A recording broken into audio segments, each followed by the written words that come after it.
মানব ইতিহাসের সবচাইতে বিপদগ্রস্ত মানুষটির নাম মুহাম্মদ সাল্লাল্লাহু আলাইহি সাল্লাম। মুহাম্মদ সাল্লাল্লাহু আলাইহি সাল্লামের চাইতে বেশি বিপদ সংকুল ছিল এরকম কোন মানুষের জীবন আপনি দেখাতে পারবেন না। এটা আমার বক্তব্য নয়, খোদ তার বক্তব্য। নবী সাল্লাল্লাহু আলাইহি সাল্লাম বলেছেন, আশাদ্দুন নাসে বালাআন আল আমবিয়া সুম্মাল আমসাল ফাল আমসাল।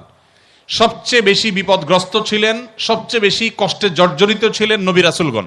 এরপর নবী রাসূলদের সাথে যাদের যত বেশি সাদৃশ্য, যত বেশি মিল হবে, যাদের মধ্যে নবী রাসূলদের আদর্শ যত বেশি থাকবে, তাদের জীবনে বিপদ তত বেশি আসবে।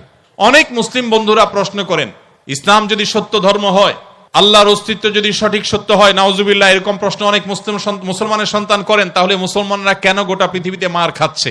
কেন ফিলিস্তিনেও আমরা দেখি বোমের নিচে মুসলমান?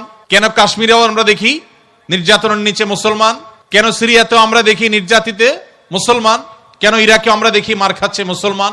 কেন আফ্রিকা আমরা দেখি মার খাচ্ছে মুসলমান? কেন বার্মায় দেখি আমরা মার খাচ্ছে মুসলমান? কেন চায়নার উইঘুরে দেখছি আমরা মার খাচ্ছে মুসলমান? পৃথিবীর যেখানেই মার খাচ্ছে দেখবেন মুসলমান মায়ের নিচে আছে, উপরে মুসলমান নেই। তারপরও পৃথিবী বলবে মুসলমান সন্ত্রাসী। আমাদের অনেক মুসলমানকে তারা কনভিন্স করে ফেলেছে, অনেক মুসলমানের সন্তান কনভিন্স হয়ে গেছে, হ্যাঁ তাই তো, মুসলমানরা অনেক অশান্তি সৃষ্টি করে। দুইটা বিশ্বযুদ্ধ তো মুসলমানরাই করেছিল না? মুসলমানরা না? কত মানুষ মারা গেছে দুই বিশ্বযুদ্ধে? 100 মিলিয়নের বেশি মানুষ হত্যা করা হয়েছে দুইটি বিশ্বযুদ্ধে, মুসলমানরা করেছে।